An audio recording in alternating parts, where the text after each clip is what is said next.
American values reflected in these executive orders. A lot of the language in these executive orders reflect things we've been hearing from the alt-right and white nationalists for years now. Are you concerned that there are white nationalists who have control in the White House right now? Look, I've said all I've had to say. I've been in 11 or 12 or 13 days. I've had a lot to say, and I'm not saying any more today. No, I'm not. There's a lot of concern. There are people protesting all around the state. I just said what I have to say. Okay? Do you have any messages to the people who are protesting around the state at airports, at the state Well, house? I think that protesting is part of the American tradition. It's just what we don't want to do is just develop, hate. We have growing divide. You're going to, as I'll say this, you probably won't do it. You have to read my book. It's going to be about this. I mean, the fact that we divide ourselves up. I'll give you an example. So if you're a conservative, you watch conservative television, read conservative newspaper editorials, and you listen to conservative talk radio. If you're a liberal, you watch liberal television, you read liberal editorials, and you read the Huffington Post. Okay, that's what you do. So I now am a political expert because I read all this stuff. And if anybody doesn't agree with me, they're just dead wrong. And frankly, if they're really wrong, they might not even be really great Americans. Okay, that's happening increasingly in our country. It's called siloing. And then you add to that fake news. And you got people that see something and they put it on Facebook and they spread it around, even know what it is.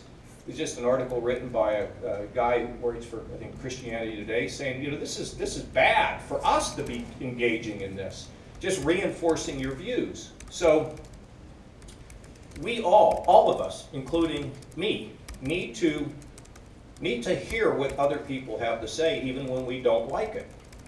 And the other thing is,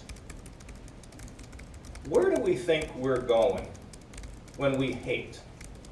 I mean, what do we think we're going to accomplish by hating other people? I don't know what you get out of it.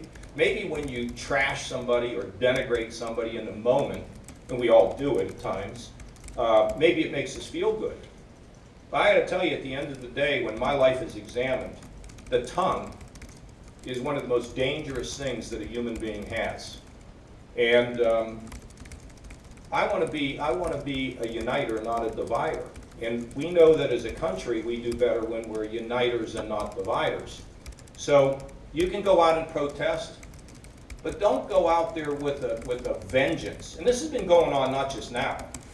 I mean, I can remember the names they called Ronald Reagan when he became president. That he was a moron and an actor and all that other stuff. And then how about the venom that was spread towards George Bush, or the venom that was spread towards Barack Obama? This is not healthy for our society. And we have to think about our children. And if what we're thinking about is, I hate you because you don't think the way I do, that's going to bring us all down. And I don't subscribe to that. And I think protest, great. It's all fine. They had a protest out here, and then I'm told at the end some radical group took advantage of it. There are disruptors. When we were going to unveil the Holocaust Memorial, I mean, we couldn't do it out at the memorial because they said that the skinheads and the Nazis were going to come and throw chunks of cement at people.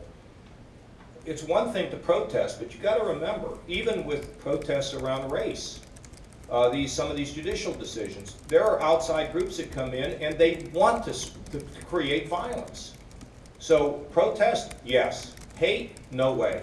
And I just was, I'm going on and on. I'm sorry, Julie, but why not? You asked me to come, so I just was down for the Martin Luther King. I went to Atlanta at the invitation of Bernice King, and Martin Luther King did not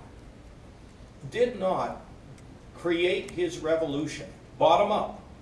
It was never the big leaders up here. None of them wanted to do anything. They just sat on their hands playing politics. Martin Luther King drove the change from the bottom up. And he did, and it frustrated some of the more activist members of the civil rights movement because he would not resort to hate and violence. I mean, his letter from the Birmingham jail said that no law that no man-made law that doesn't square with the law of God is moral.